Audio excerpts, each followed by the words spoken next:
Thank you. Is Leanne here? Yes. Oh, yes. Leanne, good to see you.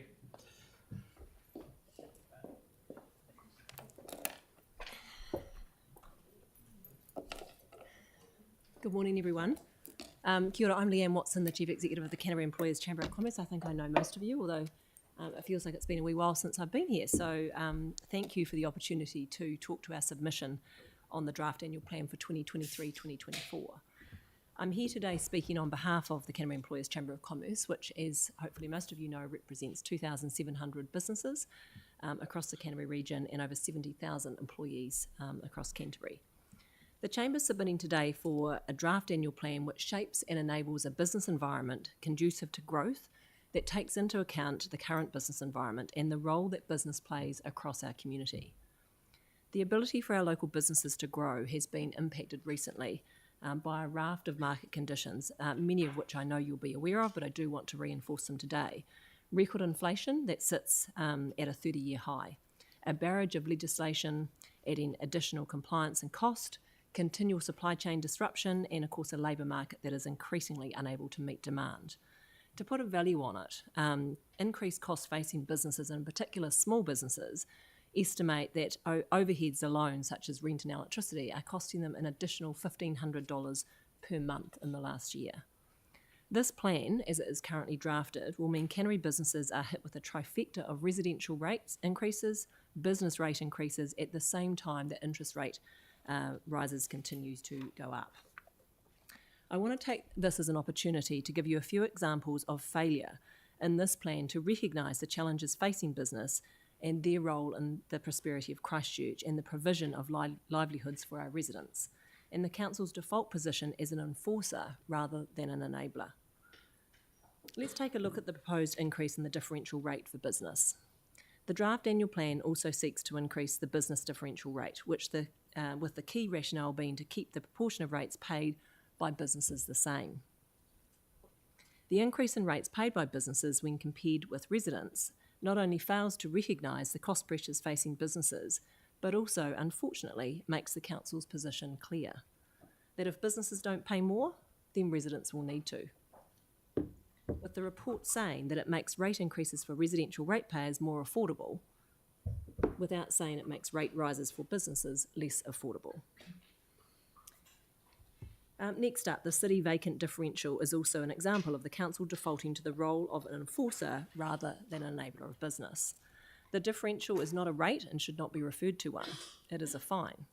Our view is that a much better approach would be for the Council to support developers' involvement in decision making and incentivise land development, rather than taking the broad stroke enforcement approach. On the flip side, I do want to acknowledge some positive examples of the Council acting as an enabler. It is good to see in the draft annual plan committing to supporting and attracting major events and further initiatives to support industry cluster development. This proactive approach taken by the Council to enhance industry cluster development is an example of what can be achieved when the Council does act as an enabler. So while it is noted that the Council faces similar inflationary pressures as every other business, we are not supportive of the 5.83 increase in rates for businesses. We propose that the Council fully considers all other levers they have available, like powering up asset recycling programs, reviewing all expenditure and their priorities before increasing rates at this level. So in summary, I'd like to see a much clearer understanding from the Council that businesses are a fundamental part of our community, not a separate community. We'd also like to see a greater recognition in the plan of the significant and ongoing challenges that businesses are facing in this current economic climate, and a commitment from the Council to act as a business enabler rather than an enforcer, and to create a much more supportive and understanding environment that it facilitates rather than hinders business. Yes, it is a challenging time for residents, but is also an incredibly challenging time for businesses who are also our residents. If our businesses thrive, then so too do our communities. Thank you, and I'm happy to answer any questions in my 38 seconds left.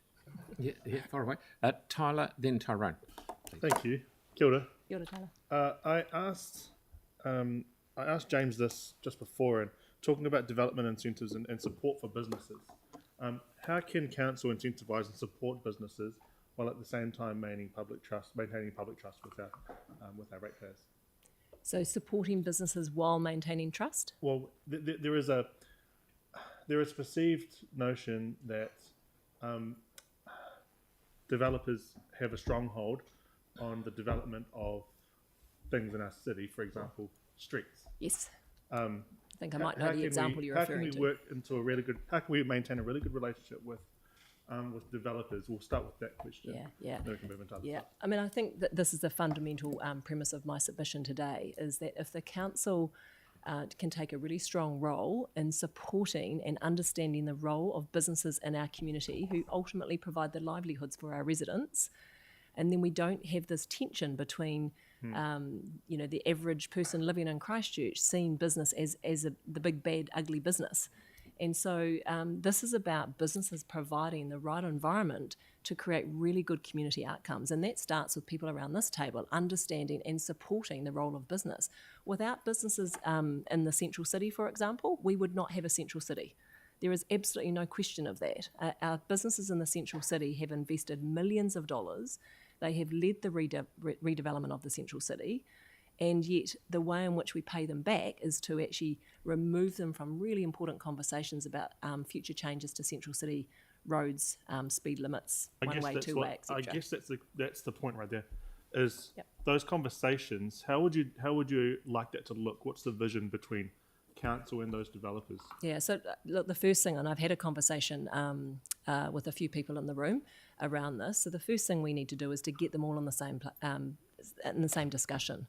You know, everyone wants the best outcome for Christchurch and Christchurch as a whole and Central City as a whole. So if we can get them around the table to talk about some of the proposed changes, if there are going to be some proposed changes, to make sure we bring those developers with us. So we explain what the outcomes are that the City Council are looking for and why they're proposing to make some of those changes, as opposed to making decisions and then telling them after. That's not consultation. So we need to get on the same page right at the start and bring them with us on that journey, as opposed to seeing the consultation as an add-on at the end after a decision has largely been made. Gotcha. Yep. And sorry, Phil, eating up all the time. This is really important to me. I really enjoy this. The next question is around at what level would you like those conversations to happen? I mean, there's those small projects such as Gloucester Street, Litchfield Street, or is it at the master plan, annual plan kind of seat? So what's been suggested is there is obviously we have a plan right now, and the plan's been in existence for a long time.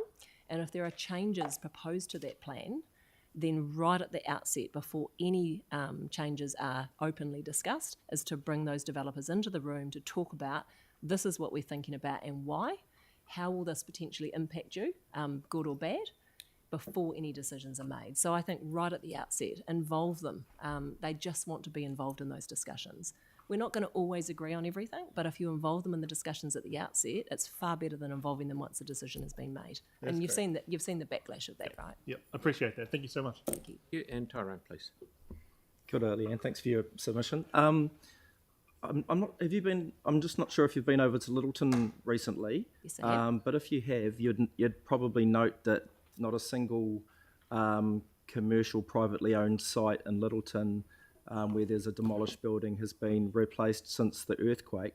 So what advice would you have for council in order to help move that redevelopment of the city, of the town centre along?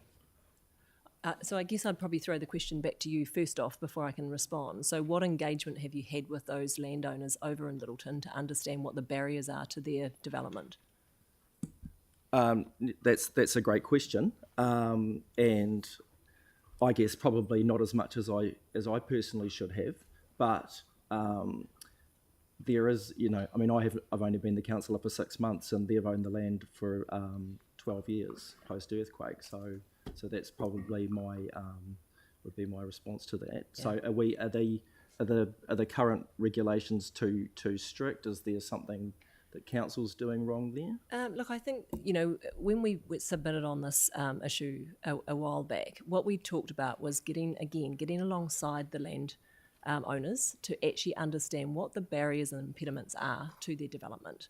Now, we all want vacant land to be developed. There's no doubt about that, because it creates an ongoing scar for us of earthquakes, and so there are there has been a huge challenge over the last few years with COVID, with supply chain disruptions, which makes it really difficult for developers to actually develop land. Hopefully we're getting through some of that. So I think the first thing is to actually understand what are the barriers, and then trying to understand what their timeframes are, rather than just going, nothing's happening, so therefore we'll just give them a fine. That's not going to create an incentive for them to develop their land, in my opinion. So if the outcome that you're looking for is to actually get land developed and to get buildings back on those sites, I think the best thing that you can do is have discussions to find out what the barriers are, and find out whether or not there is a role for council to actually try and remove some of those barriers, or at least understand the time frame that they're looking at for redevelopment. That's helpful advice. Thank you. Thank you. Sarah, your little question there. Just That's the last one. yeah. You wake up. Just short one. So with that, in the areas outside the central city, we had in the central city we had a large number of incentives. So we had a whole pile of public investment into the public realm, and we had development contribution rebates, sort of tens of millions of dollars for developers and things. Do you think we should be trying those kind of incentives in those other areas before the stick, if you like? Absolutely. I mean, if those incentives worked, and in some cases I think they did, then why would you not apply that same methodology to those areas? But I think the first thing that you need to do is engage with those communities and those landowners to find out what the barriers are. Yeah. Okay, thank you. So I've let everything run on a bit far too long here, so thank you for coming in, Leeann. Thank you. Thanks for the opportunity.